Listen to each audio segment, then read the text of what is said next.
첫 번째, 믿음으로 구할 수 있는 관계가 하나님과 우리와의 관계입니다.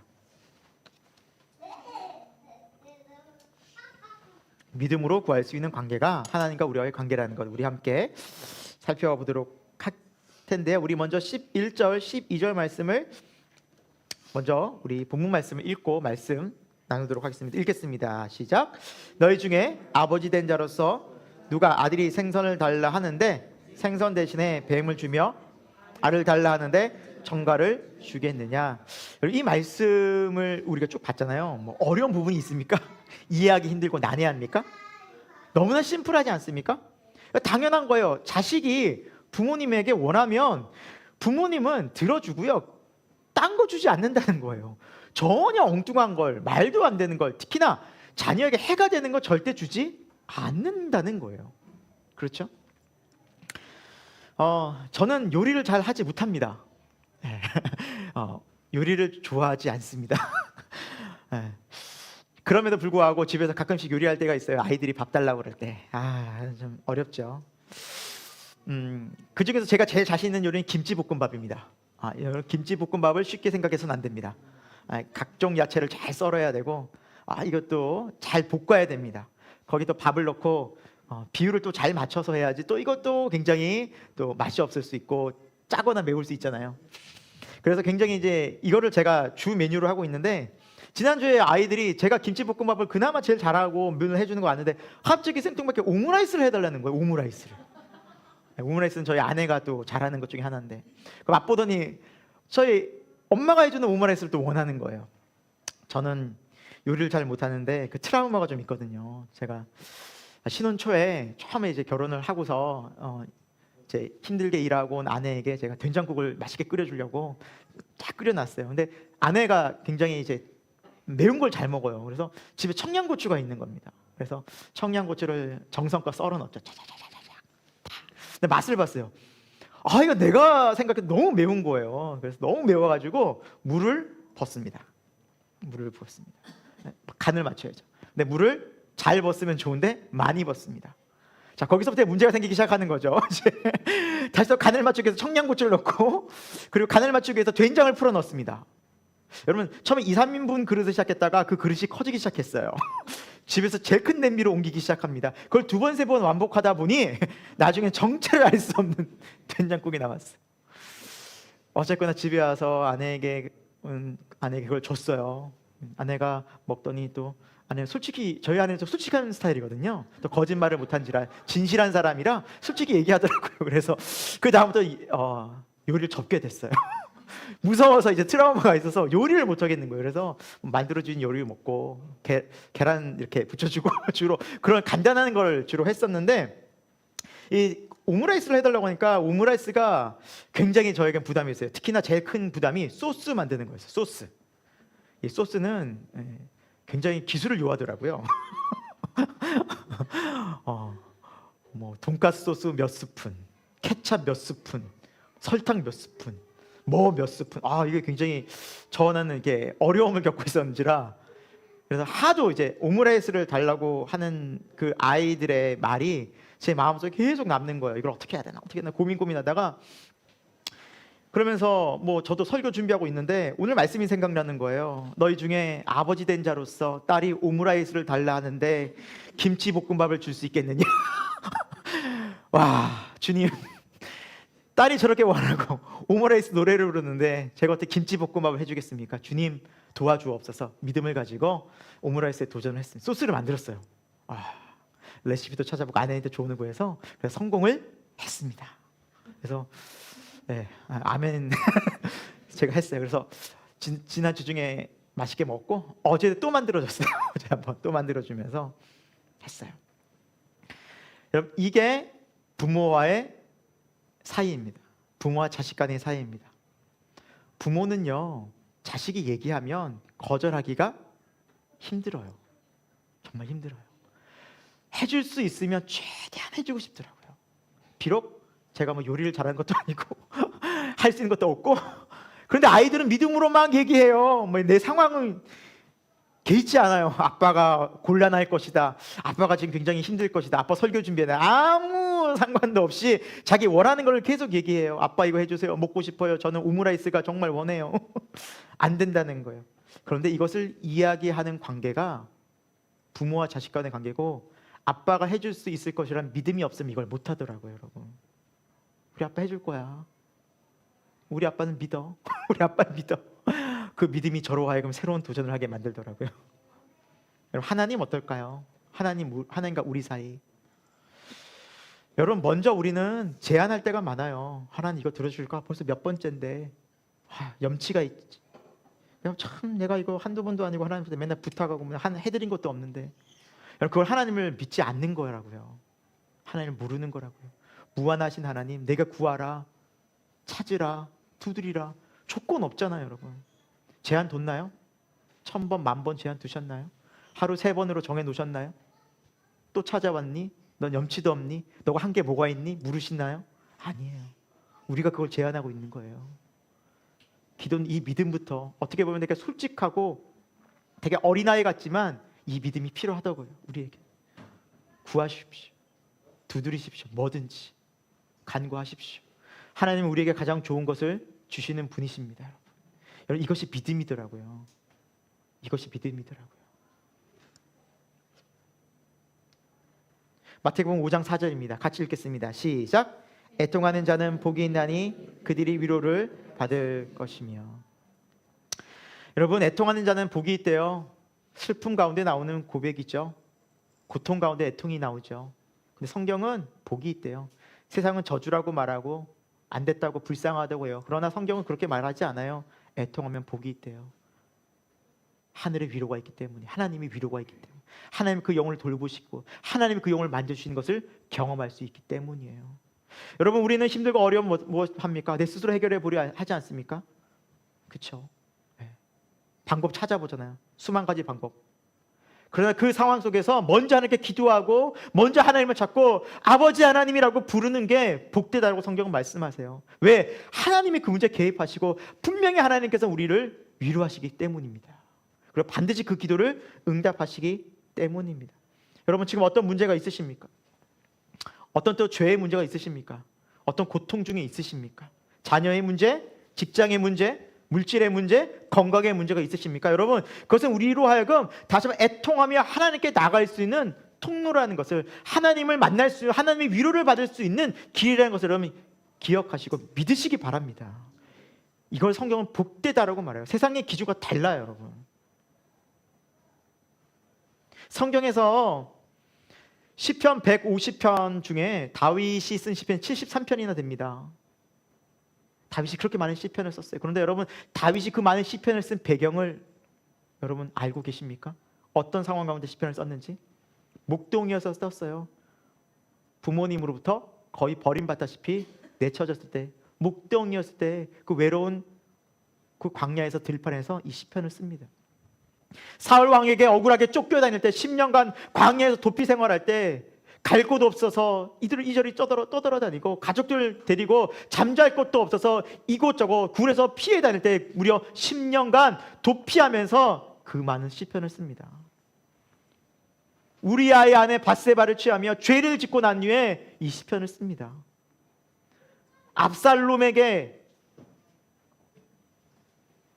자기 아들 압살롬에게 왕위를 쫓겨나서 도망다니면서 시편을 씁니다. 여러분, 어느 시편 하나 편한 상황 가운데서 이 다윗이 쓴 시편이 없더라고요. 문제 없을 때, 편안할 때 하나님 안 찾아요. 간절히 찾을 수가 없어요. 또 여러분, 다윗처럼 고생한 사람이 어디 있나요? 그런데 우리가 다윗처럼 믿음 좋은 사람이 없다고 말하잖아요. 하나님이 다윗처럼 기뻐하는 자가 없다고 말하잖아요. 그 이유가 어디 있습니까? 고통과 염려와 애통함 속에 다윗은 하나님을 늘 찾은 거예요.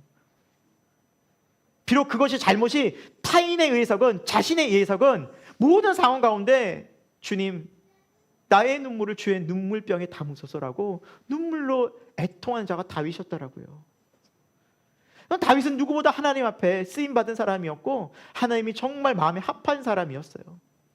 사랑하는 새생명교회 교우 여러분, 문제가 없었으면 좋겠다, 편안하면 좋겠다. 왜 이렇게 나는 힘들지? 왜 이렇게 우한 같은 게 가득 차지? 아니에요. 세상 기준으로 우리 인생을 이렇게 보면 하나님의 마음을 모르는 겁니다. 그 성경의 가치관과 전혀 다른 겁니다. 문제 우리는 많습니다. 애통해야 할 문제가 많아요. 이제 그 문제를 가지고 하나님 앞에 기도하며 애통해야 하며 부르짖는 저와 여러분 될 수 있기를 간절히 축원드립니다. 여러분, 하나님께는 그것을 드릴 수 있는 관계라는 거예요. 하나님께는 문제가 있어요? 아빠부터 찾아요. 아빠부터 찾아요. 엄마부터 찾아요. 아이들은 그래요. 지금 저희가 좀 열이 나요. 계속 아침부터 갑자기 예배 왔는데 급히 열이 나서 이제 해열제를 먹고 있는데, 저를 안 찾아요. 저희 목회자들 안 찾아요. 아빠 찾아요. 지금 아빠 손잡고 다녀요. 아빠 믿으니까. 그치 조이야, 목사님 안 왔지? 괜찮아, 기도할게. 나을 거야. 맞아, 아빠 찾는 거예요. 엄마 찾는 거예요. 믿으니까. 이게 믿음이고 지혜예요. 아빠 도와준다니까요. 우리 조이는 외면하지 않아요. 옆에서 끼고 애 보면서 살펴요. 여러분, 그게 부모의 마음이잖아요. 오늘 말씀을 찬찬히 보십시오. 너무 당연한 말 써놨어요. 11절 12절. 아버지 된 자로서 누가 자녀가 아빠 생선 먹고 싶어요 근데 뱀 주고, 달걀 먹고 싶어요 하는데 정갈 주겠냐는 거예요. 당연한 말 써놨네. 당연한데 우리는 하나님 앞에 그렇게 기도하지 않거든요. 그거 구하지 않아요. 내가 하려고 해서 그래. 내가 하려고 해서. 하나님은 작은 것 하나라도 구하기를 원하세요. 듣기 원하시고요. 그 관계 속에서 하나님 우리를 채워주세요. 그리고 우리를 위로해 주신다고요. 크든 작든 여러분, 하나님은 우리가 그 문제를 가지고 하나님께 나와서 주님, 이 문제가 있어요. 아버지 하나님 채워주시고 도와주시고 아버지 하나님의 은혜 경험하고 싶어요. 이런 자를 하나님 정말 기뻐하세요. 아무리 사소한 거라도. 여러분, 그 문제를 가지고 그곳으로 달려나가 하나님 품에서 하나님의 위로함을 얻고 하나님 사랑하는 마음으로 저 여러분이 이 믿음의 길을 갔으면 좋겠습니다. 두 번째로요, 하나님은 가장 좋은 것을 주시는 분이셔요.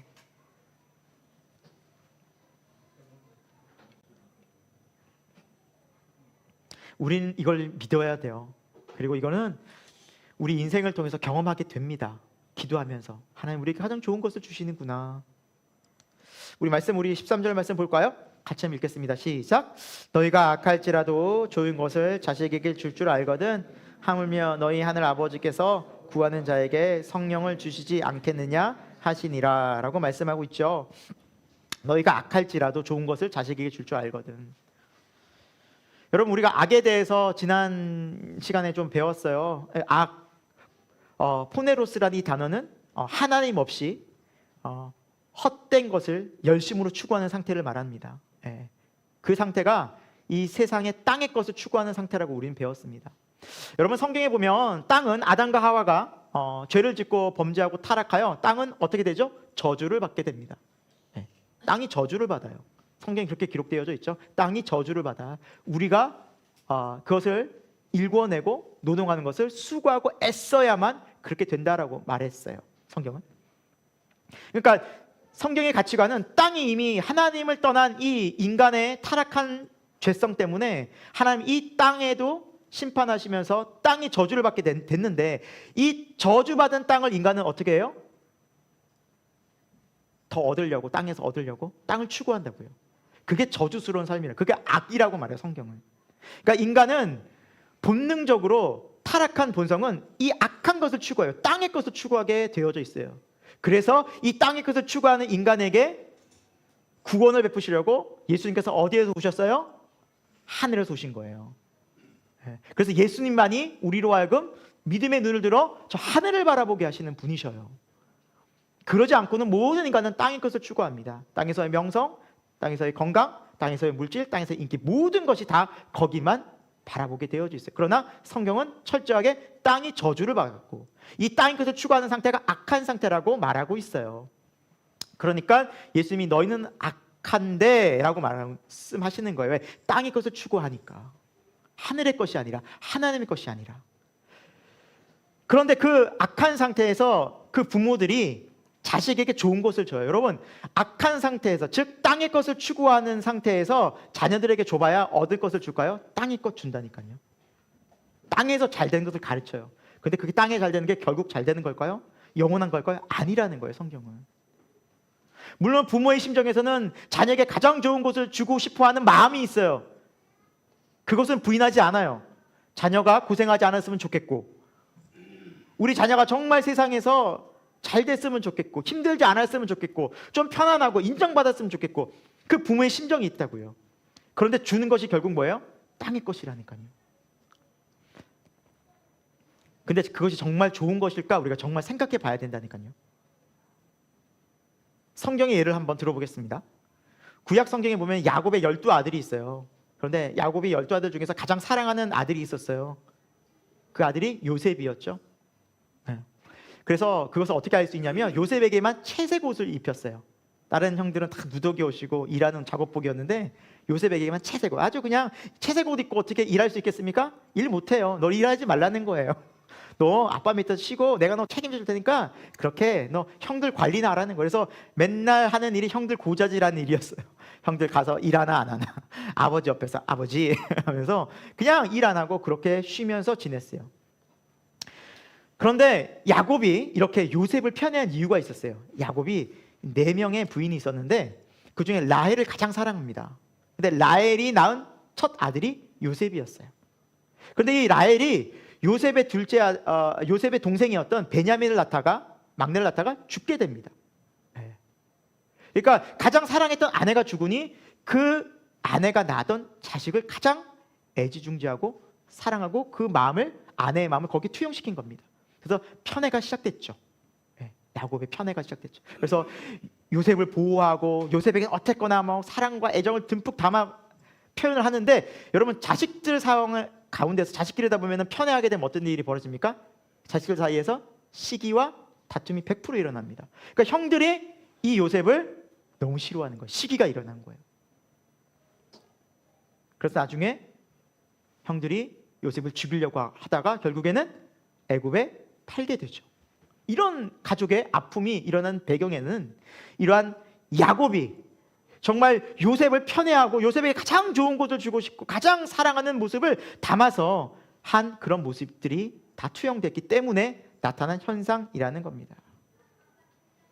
하지만 요셉을 영원전부터 사랑하는 하나님 아버지는 요셉에게 그 채색 옷을 벗기고 무슨 옷을 입혔어요?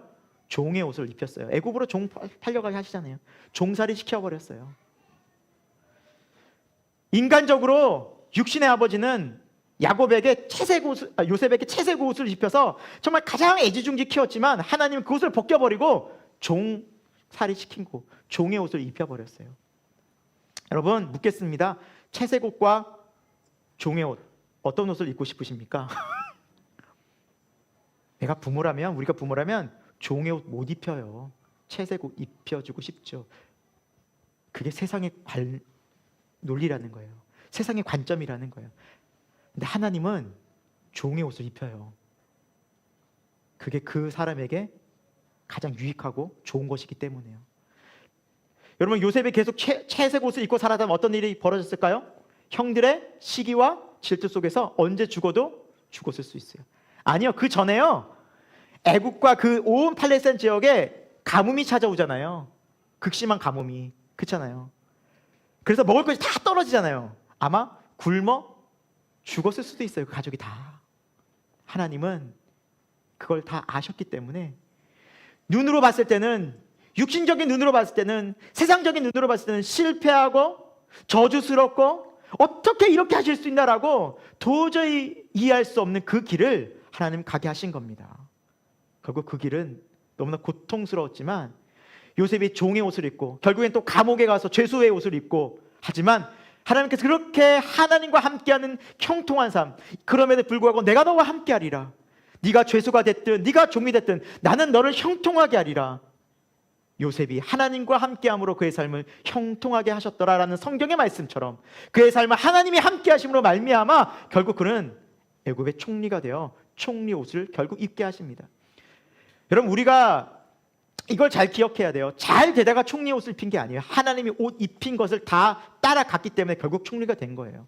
이걸 오해하시면 안 돼요. 하나님 열심히 믿으면 뭐 다 잘 되겠구나. 아니에요. 하나님이 종의 옷을 입히고요, 억울하게도 하시고요, 굉장히 힘들게도 하셔요. 그러나 그곳에서 하나님이 원하시는 건 뭐예요? 우리의 마음이 하나님과 함께하는 삶을 경험케 하신 겁니다.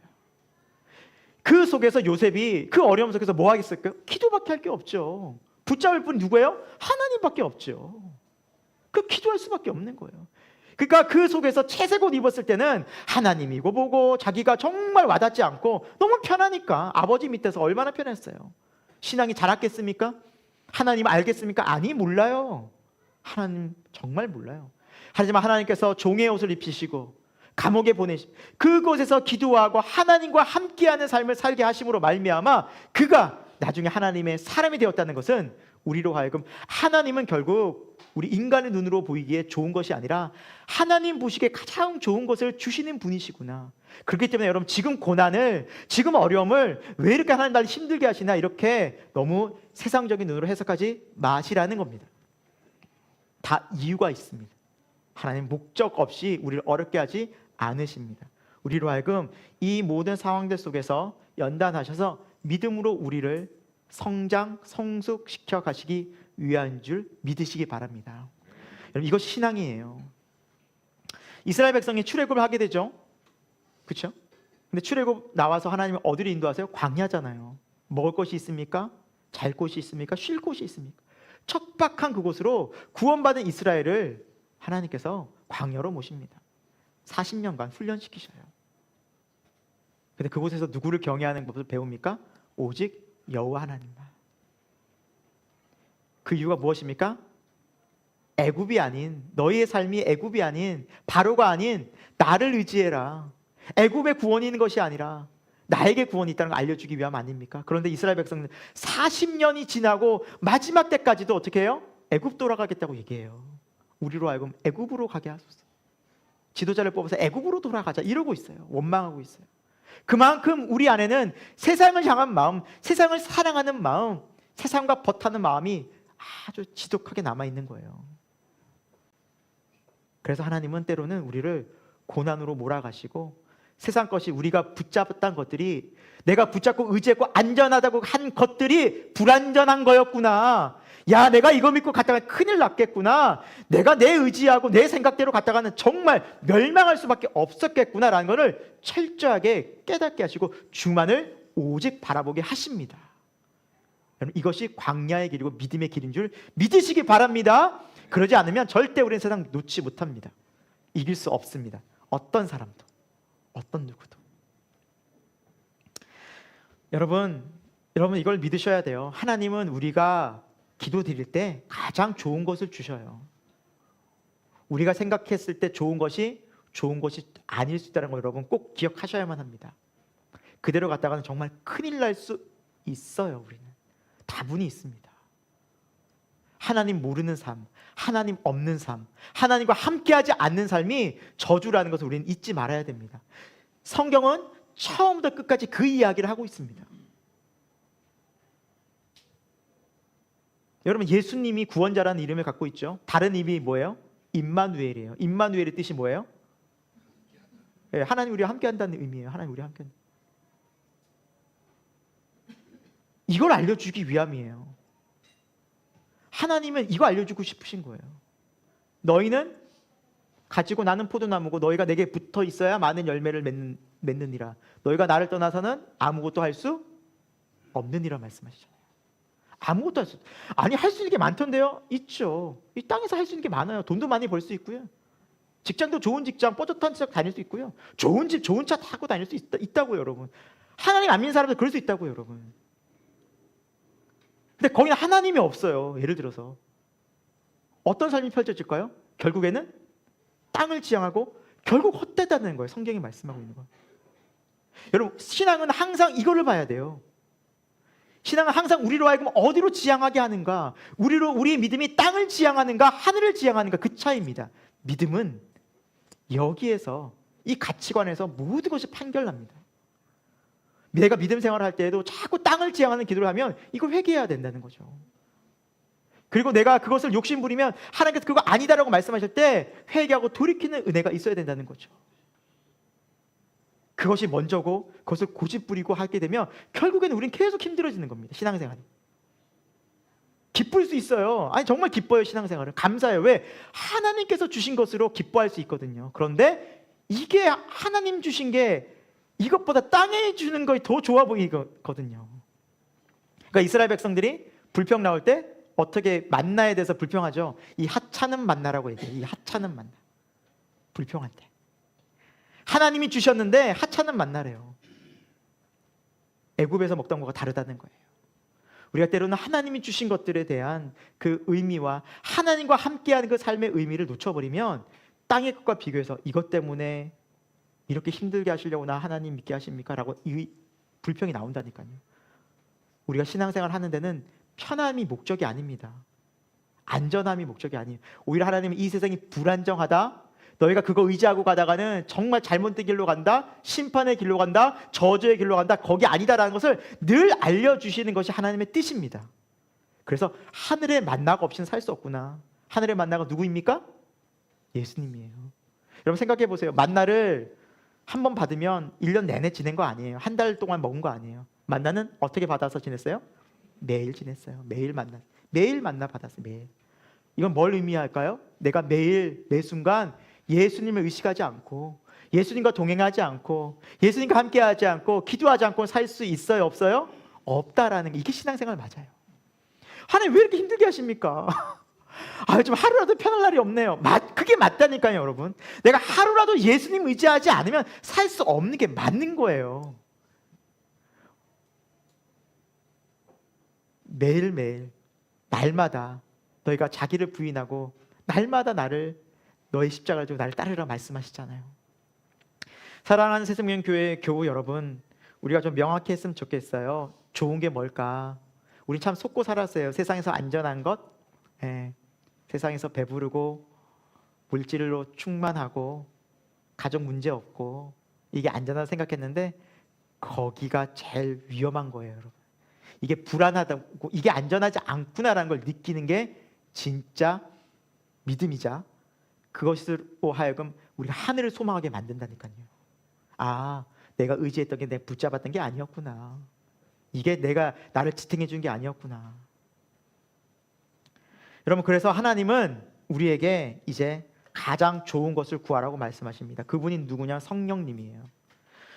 오늘 본문 말씀은 13절은 그걸 말씀하고 있는 거예요. 이 말씀은 우리가 잘 해석해야 돼요. 이 본문은 우리로 하여금 성령을 구하라는 말씀이에요. 결론 짓는 거예요. 자, 우리 13절의 말씀을 같이 한번 읽어볼까요? 자, 읽겠습니다. 시작. 너희가 악할지라도 좋은 것을 자식에게 줄 줄 알거든 하물며 너희 하늘 아버지께서 구하는 자에게 성령을 주시지 않겠느냐 하시니라. 아멘. 자, 땅의 것을 지향하는 그런 부모라 할지라도 자식에게 가장 좋은 것을 주고 싶어하는 본능이 있어요. 본성이 있죠. 하물며 즉 하늘 아버지는 영원한 하늘의 것, 정말 영원히 변치 않는 영원히 가치 있는 것을 주기 원하시는 그 하나님 아버지가 계시는데 그 하늘 아버지께서는 우리가 구할 때 좋은 것 주지 않겠느냐. 그 가장 좋은 것이 뭐냐는 거예요. 성령님을 왜 안 주시겠냐는 거예요. 우리가 하나님을 왜 안 보내주시겠냐는 거예요.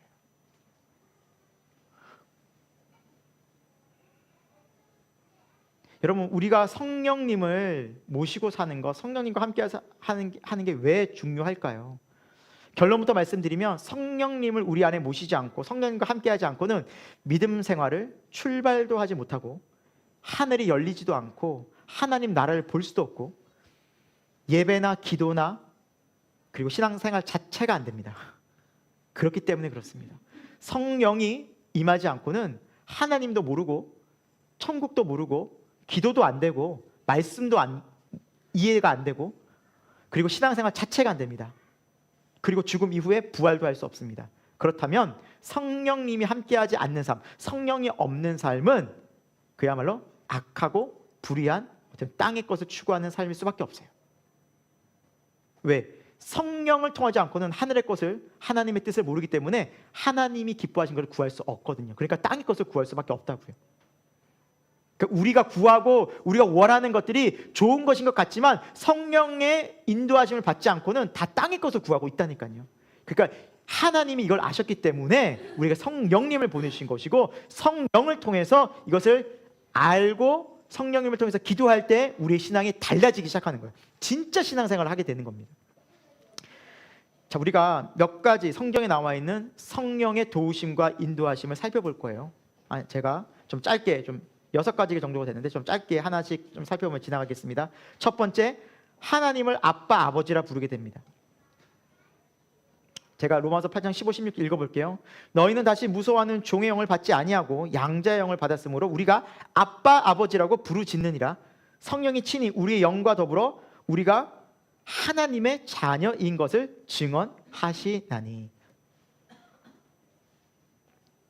여러분, 우리가 아무나 아빠, 아버지라고 부를 수 있습니까? 아무리 그분을 존경하고 정말 이분이 정말 내 삶에 정말 아버지 같은 역할을 한다 할지라도, 날 도와주고 그럼 지지해주고 채워주는 분이라 할지라도 내가 오늘부터 아버지라 부르고 싶습니다 이러면 그 허락할까요? 아무나 아버지라 못 불러요. 여러분, 아버지라 부를 때는 어떤 이유가 있습니까? 아버지랄 때는 그 아버지가 없으면 내 존재 자체가 없는 거, 내 뿌리예요. 아버지가 없으면 내가 없어요. 그 부모가 내 존재의 근원이라고요. 그러니까 이런 분은 육신에 사실은 우리 아버지 계시고 어머니, 그렇죠? 부모님이잖아요, 그렇죠? 마찬가지로 우리가 왜 하나님 아버지라 부를까요? 우리가 하나님으로부터 왔기 때문이에요, 여러분. 우리가 하나님의 형상을 따라 하나님이 사랑 가운데 창조하셨기 때문에, 우리를 지으셨기 때문에 우리의 뿌리가 어디라는 거예요? 하나님이에요. 그래서 우리가 아버지라 부를 수 있다라는 거예요, 성경은. 아, 그렇구나. 내 영혼이 하나님으로, 나를 지으시니까 하나님이시구나 라는 걸 누가 알려주신다고요? 성령님이. 우리가 알지 않아요. 우리 공부해서 아는 게 아니더라고요. 경험으로, 지식으로 아는 게 아니라 성령이 내게 오시면 이거를 밝히 알게 돼요. 그럼 신앙생활 한 5년, 10년 해야 알게 될까요? 뭐 한 30년 해야 이걸 알게 될까요? 신앙생활 횟수랑 전혀 상관이 없어요. 성령님이 도와주시면 바로 아버지라 불러요. 아버지라 불러요. 제가 세리자매와 이렇게 항상 이제 얘기를 할 때, 통화할 때 세리자매 입에서 나오는 가장 많은 단어가 아버지. 저보다 많이 해요. 오늘 오늘 아버지를 아침에 만나서 기도하는데 아버지가 정말 여러분, 우리 알잖아요. 몇 개월 지나지 않았잖아요, 신앙생활 한 지. 누가 임했기 때문이에요? 성령이 임했기 때문이에요. 여러분, 이건 깨달아 아는 게 아니에요. 공부해서 아는 게 아니에요. 성령이 임해야 아는 거예요. 믿으시기 바랍니다. 이건 진리예요, 여러분. 성령이 임하면 하나님 아버지라 부르게 됩니다. 알게 돼요. 태어나기 때문이죠, 영원히. 그 놀라운 은혜가 펼쳐지게 돼요. 이거 성령께서 하십니다. 두 번째, 하나님의 뜻을 알려주세요. 성령님 임하시면 아버지의 뜻을, 하나님의 뜻을 알게 돼요. 고린도서 2장 11절입니다. 사람의 속에 있는 영 외에 누가 알리요? 이와 같이 하나님의 일도 하나님의 영 외에는 아무도 알지 못하느니라. 하나님의 일을 알게 돼요. 하나님의 뜻을 알게 되죠. 하나님 이런 일을 하시는구나. 하나님 우리를 구원하시는구나. 하나님 내게 말씀하시는구나. 지금 나를 인도하시는구나 라는 것을 깨달아 알려주시는 분이, 깨닫게 하시는 분이 성령님이셔요. 여러분, 우리가 이 하나님의 뜻을 아는 게 참 중요해요. 하나님의 뜻을 아는 게. 하나님의 말씀과 하나님의 뜻을 알면 이해가 돼요. 비로소 보여요. 내가 왜 이렇게 됐구나. 내 삶이 이렇게 된 이유가 있었구나. 지금 이렇게 세상이 돌아간 이유가 있구나. 하나님이 이렇게 일하시는구나 라는 것을 알게 돼요. 그러면 그것을 바라보는 시선과 시각이 열리면서 그것을 포용할 수 있는 마음이, 넓은 마음, 그리고 그것을 이해하고 받아들이는 마음이 열려요. 우리가 정말 답답하고 힘들 때 언제가 답답하고 힘들어요? 작은 것 하나도 뭘 모르면 되게 답답한 거예요. 되게 답답한 거예요. 저희 아이들이 이제 수학을 이렇게 하다가 처음에 이제 산수를 딱 접하면 99단을 외웠잖아요. 1은 2, 3이 6. 너무너무 어려워하는 거예요, 처음에. 외우기 너무 어려워. 근데 뭐 외우게 했죠. 근데 애들이 막 힘들어가지고 너무 막 이렇게 힘들어하는데 어느 순간 구구단을 떼게 되죠. 구구단 이제 딱 하고 36, 18, 44, 16 하면서 딱딱 나온단 말이죠. 그런데 이제 아이들이 어디에 부딪히냐면 두 자릿수 곱셈에 가게 됩니다. 이제 44 곱하기 3, 32 곱하기 63 이걸 만나는 거예요. 그러면 아이는 또 다시 막 너무너무 힘들어요. 차원이 다른 이제 문제를 만나는 거죠. 그러면 두 자릿수에서 고민하다 그걸 또 넘어서요. 그럼 또 어떤 자리가 나와요? 세 자리 넘어서면 네 자리. 세 자리 네 자리를 통과하잖아요. 다음에 이 아이들에게 구구단 물어보면 어떨까요? 아, 이렇게 쉬운 걸 내가 그때 왜 이렇게 어려워했지? 그래요. 세 자리 네 자리를 알았기 때문이죠. 마찬가지예요, 여러분. 하나님이 일하심을 알잖아요. 하나님이 뜻을 알잖아요. 그럼 그 다음부터 내가 이것 때문에 이렇게 힘들어할 이유가 없었구나라는 걸 깨달아 알아지게 돼요. 하늘의 뜻을 알게 되면 땅의 뜻이 다 보이게 되어져 있고요. 저 하늘에서 바라보면 땅의 것들이 이렇게 다 길이 보인다고요. 땅에서 보니까 어디로 가야 할지 막막하지만 저 하늘에서 보면 하나님과 함께 하나님의 시각으로 보면 하나님의 마음을 갖고 보면 여기는 길이 아니네, 곧 바다네 라는 게 보여요. 이리로 가면 큰일 나겠네라는 게 보이는 거죠. 하나님은 우리로 하여금 그런 뜻들을 알려주기 원하십니다. 여러분 믿으시기 바랍니다. 그래서 여러분 성경에 어떻게 창세기 하나님이 태초에 천지를 창조하시니라 나오고 요한계시록 어떻게 나와요? 예수님이 다시 새하늘과 새 땅, 이 땅이 다 것들이 사라지고 영원한 하나님 나라가 도래하는 게 나오잖아요. 성경은 이미 시작과 끝이 다 끝났어요. 하나님의 역사 속에는 이 땅의 모든 것들이 다 마무리됐다고요. 이걸 알아보십시오. 조급하지 않습니다. 땅의 일 때문에. 그것들이 성령을 통해서 알아지는 역사가 저와 여러분에게 충만히 임하길 기도합니다. 그래서 이걸 알려주시는 분이 성령님이에요. 성령님. 세 번째로 성령 안에서 기도하게 됩니다. 말씀 제가 한번 읽어볼게요. 에베소 6장 18절 모든 기도와 간구를 하되 항상 성령 안에서 기도하고 라고 말씀하고 있죠. 모든 기도. 그래서 항상 깨어 기도하고 여러 성도를 위해 구하라. 그래서 성령 안에서 항상 기도하라고 말씀하고 있어요. 여러분 기도하는 것도 성령 안에서 기도해야 돼요. 성령님의 도우심을 따라 구해야 되고요. 성령님의 인도하심을 따라 간구해야 합니다. 그래서 여러분 기도하실 때 항상 성령님 이 시간 가운데 저를 인도해 주옵소서라는 기도를 꼭 드려보시기 바랍니다. 그렇게 하시면 기도가 달라집니다. 내용적으로 달라집니다. 그러면 어떤 변화들이 있을까요? 성령을 통해서 우리가 회개하게 됩니다. 죄를 회개하게 됩니다. 회개하게 되면 어떤 일이 벌어져요? 기쁨이 찾아와요. 막혔던 것들이 다 우리 체하면 너무 힘들잖아요. 죄도요, 여러분 이렇게 죄 가운데 있으면 하나님의 음성이 안 들려요. 하나님의 뜻도 모르고요. 근데 그것이 다 풀릴 때 하나님의 기쁨이 찾아오고 감사가 찾아와요. 회복되어진 놀라운 역사가 있습니다. 성령님께서 기도에 인도해 주시면 우리 삶이 회복이 되어져요. 성령은 회복의 영이에요. 치유의 영이에요. 그래서 우리 모든 마음의 문제들이 거기서 하나님께서 풀어나가 회복시켜 주셔요. 기도하다가 회복되는 놀라운 역사가 임합니다. 실제로 임합니다. 그럼 어떤 변화가 있어서 내 마음에 평안이 찾아와요. 제가 이제 셀 모임을 왔다 갔다 이제 다녀요. 이제 다니면서 이제 셀 모임 참여하다가 어떤 한 지체가 그런 간증을 하더라고요. 이제 되게 힘들었대요. 마음이 되게 가정에서 이제 힘든 문제가 있는 거예요. 힘든 문제가 있는데 이제 자기가 이렇게 뭐 잘못도 했고 또 서로 이제 힘든 그런 상황 속에서 마음이 막 힘들었는데 너무 잠이 안 오는 거예요. 잠이 새벽까지도. 그때 이분이 찬양을 불렀대요. 그 새벽에. 물론 큰 소리는 아니겠죠. 당연히 마음으로 작 읊조리며 찬양을 몇 곡 불렀대요. 근데 놀라운 일이 벌어졌대요. 하나님이 마음에 평안한 마음을 주셨대요. 밤새도록 잠을 계속 못 잤는데 하나님이 그때 평안을 주시면서 회복시켜 주신 거예요. 그리고 자신이 잘못하고 관계들을 며칠 뒤에 그 가족과 풀었대요. 회복이 된 거죠. 근데 그 첫 출발이 뭐였다는 거예요? 기도였다는 거예요. 찬양이었다는 거예요. 하나님을 찾을 때 그 새벽에 여러분 성령께서 인도하십니다. 기도하라. 왜 고민하고 있니? 내게 구해. 성령의 인도하심을 따라 우리가 나갈 때, 성령 안에서 기도할 때 여러분 우리는 놀라운 하나님을 경험하게 됩니다. 만나게 됩니다. 하나님은 살아계시는군요. 이 새벽에도 하나님이 어려움 중에도 내게 말씀하시는군요. 하나님 너무 감사합니다. 놀랍습니다. 여러분 이 신앙의 고백들이 그때 터져 나옵니다. 그렇게 여러분 성령 안에서 기도할 수 있는 저와 여러분 되길 예수 그리스도 이름으로 축원합니다. 그리고 성령님이 임하면 말씀을 바르게 알게 됩니다. 성령님이 우리에게 도와주지 않으면, 성령님의 도움을 받지 않으면 우리는 말씀을 알 수 없죠. 그래서 요한복음 14장 26절에도 보혜사 곧 아버지께서 내 이름으로 보내실 성령, 그가 너에게 모든 것을 가르치고 내가 너에게 말한 모든 것을 생각나게 하리라 라고 말씀하고 있죠. 그러니까 성령님이 오셔야 말씀이 생각나고요, 하나님의 뜻이 무엇인지 밝히 알게 됩니다. 성령님을 통하지 않고는 우리는 하나님의 말씀을 밝히 알 수 없습니다.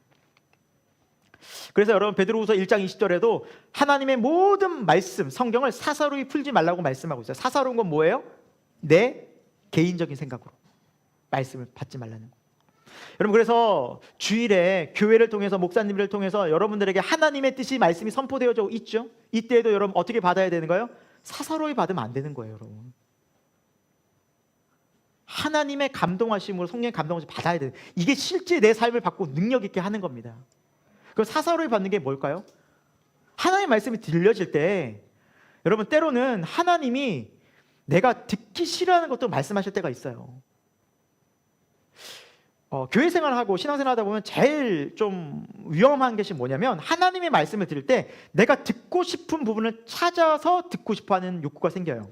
아, 이런 부분은 좀 듣고 싶다. 그런 부분만 듣고 싶어요. 그리고 나머지는 좀 배제시켜요. 아, 요것만 좀 들어야지. 내가 지금 원하는 게 좀 이런 거야. 그리고 그런 부분만 말씀 찾아잖아요. 내가 좋아하는 거, 내가 듣고 싶은 것만 들으면 여러분 반드시 영적으로 문제가 생길 수 있다는 거죠. 우리도 그렇잖아요. 음식 먹을 때 내가 좋아하는 것만 먹으면 어떻게 돼요? 그러니까 건강에 해치게 되는 거예요. 탈나고 반드시. 근데 하나님께서 말씀하실 때로는 내가 듣기 싫어하고 내가 참 듣기 어려워하는 것도 때로는 말씀하실 때가 있어요, 없어요? 있어요. 더 많을걸요? 더 많아. 왜? 우리 마음은 세상에 많이 가 있으니까. 거기 돌아와야 돼, 말씀하시면. 그거 참 듣기 어려운 거예요. 근데 그걸 듣는 훈련을 하셔야 돼요. 그래서 셀 나눔 때는 그러한 것들을 같이 나눠야 돼요. 하나님께서 들려주시는 말씀을 나눠야 되는 거예요. 아, 하나님께서 요즘 자꾸 이런 말씀 하시는데, 아, 주일 설교에서도 하나님 목사님들 통해서 이런 말씀을 주신 것 같아요. 아, 그리고 이 말씀을 이제 듣고 순종하여 제가 살아보겠습니다 라는 게 셀 모임이에요. 여러분, 셀 모임은 들은 말씀을 나누는 시간입니다. 하나님이 들려주신 말씀들이 있어요. 여러분 꼭 이걸 믿으시기 바랍니다. 하나님이 반드시 저와 여러분에게 말씀하십니다. 저는 그걸 믿어요. 저부터가. 주일 예배 딱 설교가 끝나잖아요. 그러면 한 주, 다음 주 이제 설교를 준비할 때 목회자들은 똑같이 고민이 들어요. 하나님 어떻게 합니까? 하나님의 음성으로 막 들려주신 게 아니거든요. 하나님의 본문을 막 보여주신 게 아니거든요. 그러면 우리는 어떻게 해요? 기도하는 거예요. 목사님들은 다 하나님 어떤 말씀을 전해. 그런데 제가 지금까지 변하지 않고 하나님이 하신 일을 제가 간증하자면 단 한 번도 하나님이 말씀을 안 주신 적이 없어요. 안 믿는 눈치. 설교를 한번 준비해 보십시오. 그 이유는 뭐냐? 이 교회를 사랑하신다는 거예요. 여러분 믿으시기 바랍니다. 여호와는 나의 목자시니 내게 부족함이 없으리로다.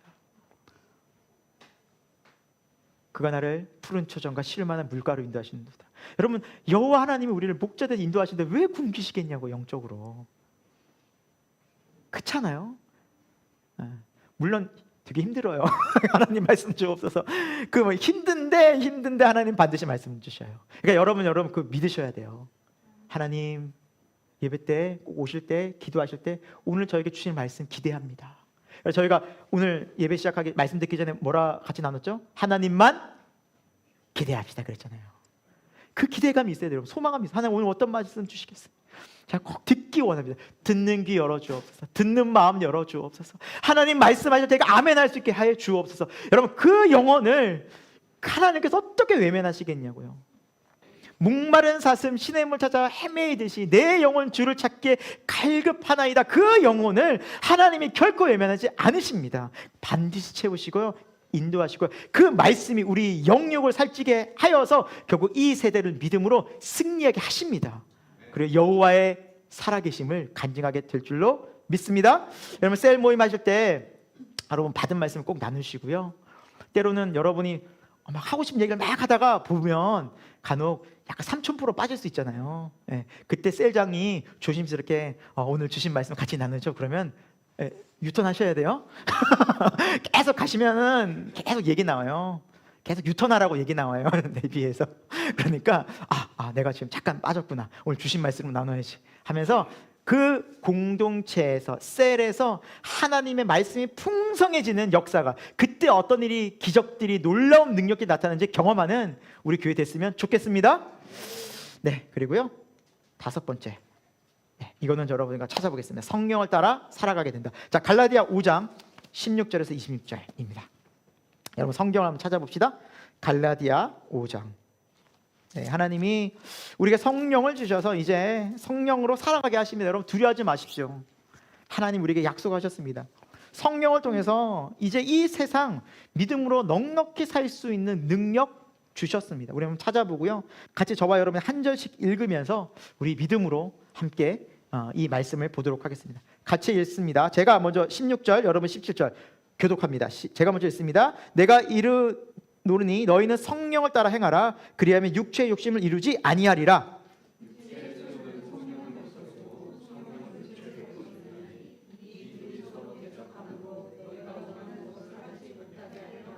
네, 너희가 만일 성령의 인도하신 바가 되면 율법 아래 있지 아니하리라.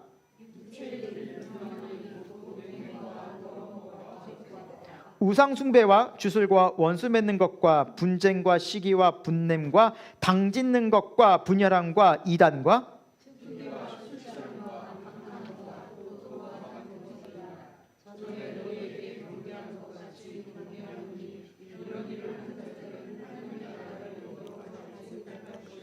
오직 성령의 열매는 사랑과 희락과 화평과 오래 참음과 자비와 양성과 충성과 그리스도 예수의 사람들은 육체와 함께 그 정욕과 탐심을 십자가에 못 박았느니라. 다 함께요. 헛된 영광을 구하여 서로 노엽게 하거나 서로 투기하지 말지니라. 아멘. 오늘 16절 분명히 말씀하고 있죠. 우리에게 말씀합니다. 성령을 따라 행하라. 그리하면 육체의 일을 이루지 아니하라. 육체의 소욕은 아래 쭉 나와 있죠. 그럼 우리가 세상을 승리하는 길이 분명히 나와 있습니다. 세상을 이기는 길, 땅의 것 추구하지 않는 길 분명히 말씀해 주셨어요. 헤맬 필요가 없어요. 선명합니다. 성령을 따라 행하래요. 오늘 우리가 말씀 들었잖아요. 성령님 우리 기도하게 하십니다. 말씀 보게 하십니다. 하나님을 알려주십니다. 여러분 우리가 기도할 때 성령으로 체험받으면 넉넉히 세상을 살 수 있다라는 거예요. 그럼 왜 자꾸 거기로 가냐? 여러분 아무리 죄 가운데서 우리가 죄를 이겨해 보십시오. 죄를 이길 수 없습니다. 죄를 이기는 길은 빛으로 나오는 길밖에 없습니다. 빛으로 나와서 어둠을 물리치는 길밖에 없어요. 주님의 말씀을 따라가면, 주님과 가까이 하면 우리는 죄를 이기게 되어져 있습니다. 자연스럽게. 아멘. 그래서 우리가 열매를 맺고 우리가 하나님 안에서 풍성한 믿음의 삶을 사는 길은 단 하나입니다. 예수 그리스도께 꼭 붙어 연합해 있는 겁니다. 그러면 됩니다. 그게 중요한 것이 내가 어떻게 죄를 이겨보려고 애를 쓰고 노력하면 할수록 여러분 점점 죄를 이길 수 없다는 것을 계속해서 알게 되고 힘들어질 것입니다. 그렇게 해서 죄를 이기는 것이 아닙니다. 죄를 이기는 길은 우리가 주님을 가까이 하는 것입니다. 어둠을 이기는 길은 빛으로 나오는 길입니다. 아멘. 그래서 우리의 삶이 점점 말씀의 자리로, 기도의 자리로, 순종의 자리로, 정말 하나님께서 말씀하실 때 자꾸 그것을 마음속에 묵상하면서 생각하면 나도 모르는 사이 그 죄가 어떻게 해요? 이겨지는 거예요. 이게 죄를 이기는 성경이 말씀하는 강력한 말씀의 원리입니다. 그래서 우리가 이렇게 살아가면서 성령의 열매를 맺게 하십니다. 사랑하고요, 희락하고요, 화평하고 오래 참게 되고요, 자비와 양성과 충성과 온유와 절제 열매를 맺어가면서 우리의 마음을 단련시켜 나가십니다. 하나님이 우리를 바꿔가십니다. 여러분 이렇게 우리를 바꿔나가실 하나님을 찬양하고 기대하면 좋겠습니다. 자, 끝으로 성령님이 함께 하시면 영광의 부활에 이릅니다. 부활의 영광이 이르게 됩니다. 여러분 이것이 너무너무 우리에게 중요하죠. 로마서 8장 11절, 여러분 우리에게 가장 기쁜 소식은 무엇입니까? 부활입니다. 죽음을 넘어 죽음을 이기고 죄의 모든 세력을 이겨 영원히 사는 하나님과 함께하는 삶입니다. 이것이 기독교의 가장 핵심입니다, 여러분. 부활입니다. 세상에 그 무엇도 이걸 대체할 수는 없습니다. 네. 자, 우리 8장 11절은 다 같이 한번 읽겠습니다. 시작. 예수를 죽은 자 가운데서 살리신 이의 영이 너희 안에 거하시면 그리스도 예수를 죽은 자 가운데서 살리신 이가 너희 안에 거하시는 그의 영으로 말미암아 너희 죽을 몸도 살리시리라. 아멘. 아멘입니까? 여러분, 부활을 우리 예수 그리스도의 십자가의 사건에서 하나님 보여주지 않으셨습니까? 3일 만에 부활하셔서 부활의 몸을 입고 오셔서 잠자는 자들의 첫 열매가 되지 않으셨습니까? 너희들이 이렇게 부활하리라 예수님 우리에게 친히 보여주지 않으셨습니까? 우리도 이렇게 부활할 것입니다. 그런데 조건이 있죠. 우리 안에 누가 있어야 돼요? 성령님이에요. 성령님이에요. 내 안에 주의 영이 계셔요. 이게 가장 중요한 거예요, 여러분. 가장 중요한 거예요. 우리가 해외여행을 다녀봐도 대한민국으로 돌아오려면 꼭 여권 확인하잖아요. 매일매일. 그렇잖아요. 여권 꼭 있어야 되잖아요. 매일매일 이거 확인한다고. 여권 없으면 큰일 나죠. 불안하고. 항상 확인하죠. 우리가 본향에 천국에 들어갈 때 우리에게 예수의 영 성령이 계시는 것 우리가 늘 확인하고 매일매일 주님 내 안에 계시나, 주님 나와 동행하시나 날마다 점검하는 것이 여러분 지혜입니다. 이거 믿음 없는 게 아니에요. 이게 지혜예요. 왜? 예수님 가장 소중하고 예수님께서 주의 영 성령으로 함께 하시기 때문이죠. 예수님이 보좌 우편에 하늘 보좌 우편에 지금 계시잖아요. 그렇죠? 다시 오실 거 아닙니까? 재림 아직 안 하셨잖아요. 근데 왜 예수님이 내 안에 계시다는 걸까요? 성령, 즉 예수의 영, 하나님 삼위일체 하나님과 동일한 그 영이 내 안에 계시는 것이 바로 예수님이 내 안에 계신 것과 동일하다는 거예요. 여러분, 성령이 계신 것이 내 안에 예수님이 계시다는 거예요. 같은 의미예요. 성령을 예수의 영이라고 말해요. 예수님 지금 하늘 보좌 우편에 계셔요.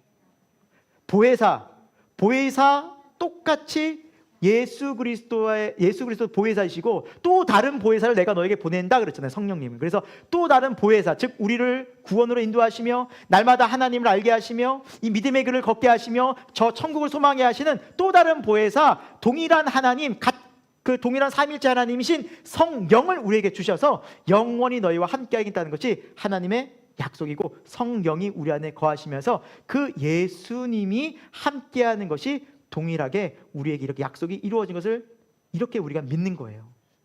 이 믿음은 성령이 오셔서 알게 되는 거예요. 예수님 내 안에 계시는 거. 그래서 지금 떨어져 있는데 예수님이 내 안에 계신 것처럼 느껴져요. 왜? 내 마음이 새로워져서 내 마음으로 알게 되는 거예요.